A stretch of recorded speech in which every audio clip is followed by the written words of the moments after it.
Oh, y'all, I got caught up last week. I got pulled in and I broke one of my own relationship rules. Okay.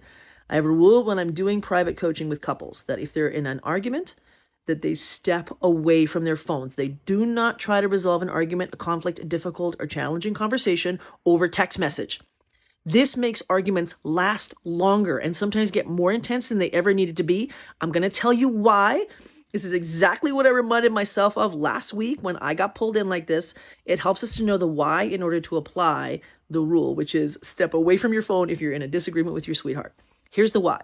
Human beings have evolved over time. We are mammals. We have an evolutionary biology. And one of the things that we need, one of the things that our nervous system needs to calm down when we're in a disagreement or an argument, we need, of course, to know that our partner is, for example, if they've hurt our feelings, right? We need to know that they are earnest, that they are sincere, that they really genuinely recognize that they've done something or said something to hurt our feelings, and that, that we're sorry, that we hurt their feelings with our actions or our words, whatever it may be. Now, the way that we discern if somebody is sincere is by looking at them, by looking at the expression in their eyes, by looking at their micro expressions, their body language. If somebody's like, sorry, and they roll their eyes when they say it, they're not sincere, right? So we need body language, micro expressions, expression in somebody's eyes. We also need tone of voice. Somebody's tone of voice will tell us if somebody is sincere when they're making an apology or trying to be accountable or trying to clear up a misunderstanding.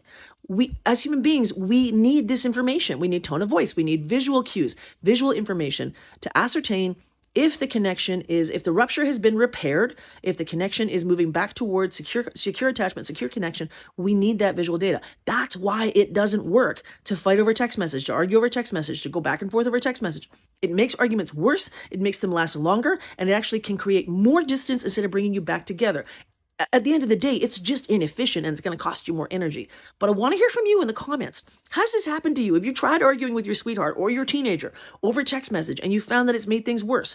Have you created fixes or hacks for maybe doing this? Maybe you limit a text conversation to 5 minutes. And if you can't resolve it in 5 minutes to everybody's satisfaction, then maybe you make time to talk in person.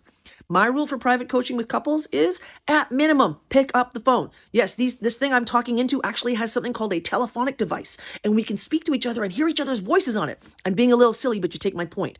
At minimum, you want to be able to hear somebody's voice. Ideally, block off some time to have the conversation face-to-face so you can resolve things faster, so your arguments don't have to get as intense, so that misunderstandings don't get dragged on for days or even weeks. I want to hear from you in the comments. Let's have a conversation, and take care now, y'all.